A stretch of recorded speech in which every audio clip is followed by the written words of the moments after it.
देवेंद्र फडणवीस यांनी आता त्याच्यावरती ॲक्शन घेतली, कारवाई केली, हे खरं आहे. पण देवेंद्र फडणवीस राज्याचे गृहमंत्री म्हणून त्यांना हे माहीत असायला पाहिजे होतं याआधीच.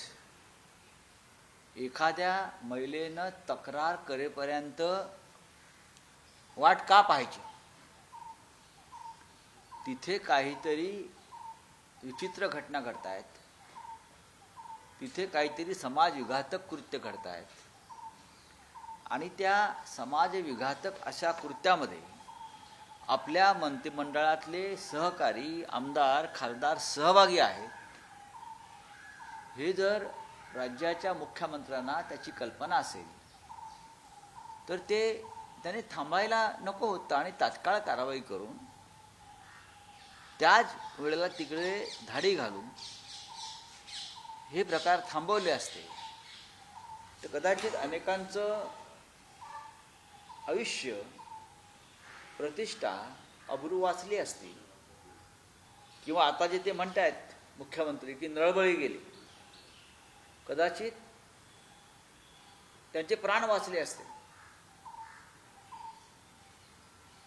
या सगळ्याला सरकारही तितकंच जबाबदार आहे हे दुर्दैवानं म्हणावं असं वाटतं. ते कसली वाट पाहत होते, कोणाची वाट पाहत होते?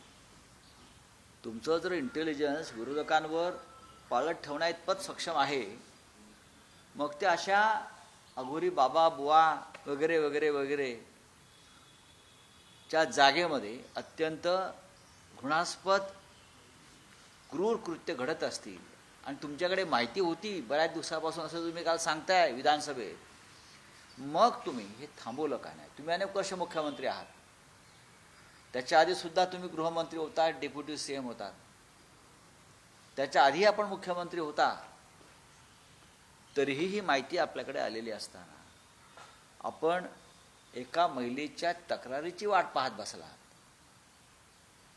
हे अत्यंत मला असं वाटतं हे चुकीचं आहे.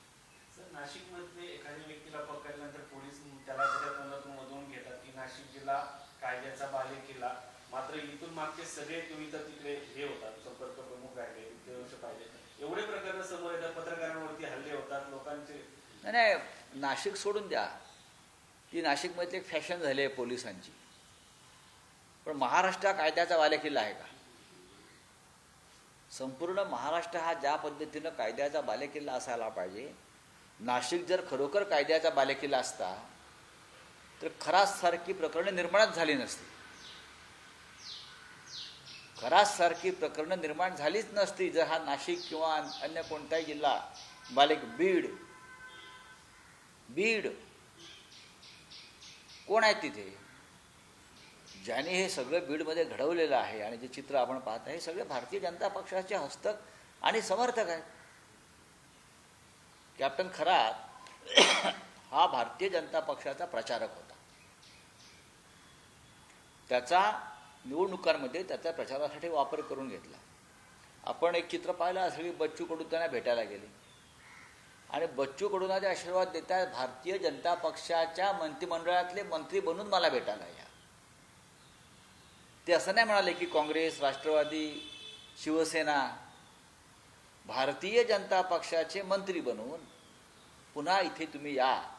याचा अर्थ असा आहे की भारतीय जनता पक्षाविषयी त्यांना सहानुभूती होती आणि भारतीय जनता पक्ष अशोक खरातांना सर्व सहकार्य करत होतं आणि निवडणूक काळामध्ये अशोक खरात त्यांच्या भक्तांवर दबाव आणून भारतीय जनता पक्षाचा प्रचार करा, त्याला मतदान करा अशी भूमिका नक्कीच घेत होता. तसं नसतं तर बच्चू कडू किंवा अन्य लोकांना भारतीय जनता पक्षाचा मंत्री होऊन मला भेटायला या असा आशीर्वाद दिला नसता. पहा तुम्ही, आता जेव्हा तिथे काही अशा घटना घडत गेल्या आणि त्या सरकारमधल्या लोकांना वाटलं की हे आमच्या विरोधामध्ये काहीतरी चाललं आहे, त्यानंतर तिथे कारवाईला सुरुवात झाली आणि चांगल्याही कारवाई झाली, उशीर का होईना कारवाई झाली. जयकुमार रावल जे मंत्री होते महायुती सरकारमध्ये, म्हणजे फडणवीस 14 ते 19 जेव्हा मुख्यमंत्री होते तेव्हा सरकारमध्ये मंत्री असलेले जयकुमार रावल यांनी 1.5 कोटींचा निधी हा त्यांच्या मंदिरावर 2018 साली दिलेला होता, तसा जी आर काढला होता. पाण्यावरून उद्धव ठाकरेंचे सरकार बघा, देवेंद्र फडणवीस यांनी याच्यावरती जास्त न बोललेलं बरं का भाजपच्या लोकांनी. मी जे म्हणतोय की अशोक खराता भारतीय जनता पक्षाचा अधिकृत प्रचारक होता.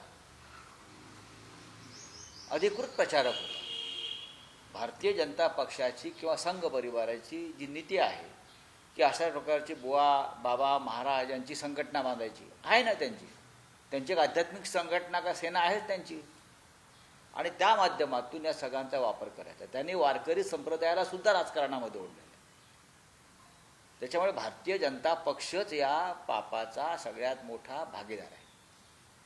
याचं प्रायश्चित भारतीय जनता पक्षाने घेतलं पाहिजे. तुम्ही गृहमंत्री आहात, मुख्यमंत्री आहात, तुम्ही विधानसभेत वाचून दाखवाल काही, म्हणून लोक त्यावर विश्वास ठेवणार नाहीत. या सगळ्यामध्ये आपल्या लोकांचाही तितकाच वाटा होता. हे जेव्हा मुख्यमंत्री स्वीकारतील तेव्हा त्यांना मी म्हणेन की तुम्ही निष्पक्षपणे काम करताय. सर, एकीकडे अशोक खरात गुन्हेगार आहेत, मात्र त्याच्या महिला आहेत, त्यांचे फोटो सोशल मीडियावर अत्यंत बिभत्सपणे व्हायरल केले जात आहेत आणि त्या महिलांच्या अगोदर डिग्निटी किंवा त्यांचा फायदा घेतला गेला. आतापर्यंत असं कधी झालं नव्हतं. कोणत्याही महिलांची चित्र किंवा फोटो या संदर्भात त्यांची ओळख ही गुप्त ठेवली जात होती. हे प्रथमच महाराष्ट्रात महिलांची बेआबरू. बरं, हे मोबाईल कोणाकडे होते? जप्त केलेले मोबाईल पोलिसांकडे आहेत. पोलीस कोणाच्या नियंत्रणाखाली आहेत? गृह खात्याच्या. गृह खातं कोणाकडे आहे? भारतीय जनता पक्षाकडे. देशभरामध्ये असे अनेक प्रकार घडलेले आहेत बलात्काराचे किंवा अत्याचाराचे. कोणाचे फोटो आले नाहीत महिलांचे अशा उघडपणे. पण ह्या वेळेला नाशिकमध्ये प्रथमच कायद्याच्या बालेकिल्ल्यात त्या महिलांचे फोटो येत आहेत. याची लाज वाटली पाहिजे सरकारला.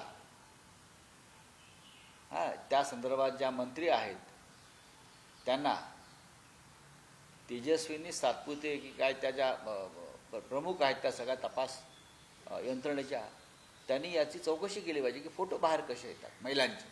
ह्याच्यामागे काय आहे? कोणाचं डोकं आणि षडयंत्र आहे? सर, राज्यामध्ये अजित पवार यांचे पक्ष सरकारमध्ये आहे, मात्र त्यांचा मृत्यूची गुन्हा दाखल होतो कर्नाटकमध्ये. Zero F I. कसं असतं की देवेंद्र फडणवीस हे वारंवार सांगत होते ते माझे जीवाभावाचे मित्र होते वगैरे. जीवाभावाचा मित्र असता तर FIR दाखल केला असता पवार कुटुंबियांचा. FIR दाखल करायला काहीच हरकत नव्हती. नाही, तसं नाही झालं. चला, हिंदी में. उद्धव साहेबांचा काल एकनाथ शिंदे यांनी उद्धवसाहेब ठाकरे असा उल्लेख केला विधान भवनामध्ये आणि त्यांचं उत्तम आरोग्य राबो असं देखील ठीक आहे, चांगलं आहे ना. शिष्टाचार आहे, संस्कार आहेत. उद्धव ठाकरे राज्याचे माजी मुख्यमंत्री आहेत. उद्धव ठाकरे यांनी एकनाथ शिंदेंना असंख्य पदं दिलेली आहेत. त्यांची जडणघडण केलेली आहे. ते जर केलं नसतं तर जी 50-50 कोटीची जी काही क्षमता निर्माण झाली ती निर्माण झाली नसती. त्याच्यामुळे ती कृतज्ञता त्यांच्या मनामध्ये असेल की आजही आपण ज्या पदावर बसलो आहोत फडणवीस मंत्रिमंडळात, ते श्री उद्धव ठाकरे यांच्या मेहनतीमुळेच. त्याच्यामुळे एक शिष्टाचार म्हणून जर त्यांनी केला असेल त्याच्यावर बातम्या करू नका. बोले सर, एक मिनट. Marathi transgender bill. हाँ बोलिए.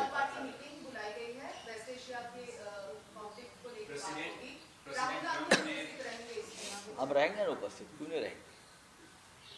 अगर ऑल पार्टी मीटिंग में प्रधानमंत्री आते हैं और बातचीत करते हैं तो सभी पार्टियों के प्रमुख नेताओं ने जाकर अपनी बात उनके सामने रखनी चाहिए. आज विश्व की हालत ऐसी है युद्ध के बाद कि भारत का अस्तित्व है या नहीं इस पूरे मामले में ये पता नहीं चल रहा है. पाकिस्तान का अभिनंदन ट्रंप ने किया है क्योंकि पाकिस्तान ने इनिशिएटिव लिया है कि ईरान और इजराइल की जो युद्ध चल रहा है उसमें मध्यस्थता करने को तैयार है. ये पाकिस्तानी भूमिका ओपनली ली, लेकिन भारत सरकार भूमिका नहीं ले रही, इस प्रकार की भूमिका नहीं ले रही. तो प्रेसिडेंट ट्रंप ने भी पाकिस्तान का अगर स्वागत किया है तो मोदी जी कहाँ है? विश्वगुरु कहाँ है हमारे? इतना बड़ा देश है, हम कहाँ है? मोदी को तो ट्रम्प ने फंसा दिया मोदी को ट्रम्प ने, उनकी पूरी बेइज्जत कर दी है। चलिए, thank you. Sir transgender bill का सर, ट्रंप ने भी मोदी जी को फोन किया और मोदी जी ने बताया कि शांति बहाल हो और उसका रास्ता खुले, सकारात्मक बात हुई है ट्रंप से। हमें मालूम नहीं, मोदी जो बोल रहे इसलिए हम सुन रहे हैं। ट्रम्प हमको मालूम नहीं। अभी हम ऑल पार्टी मीटिंग में इस बारे में सर चर्चा ट्रांसजेंडर करेंगे। बिल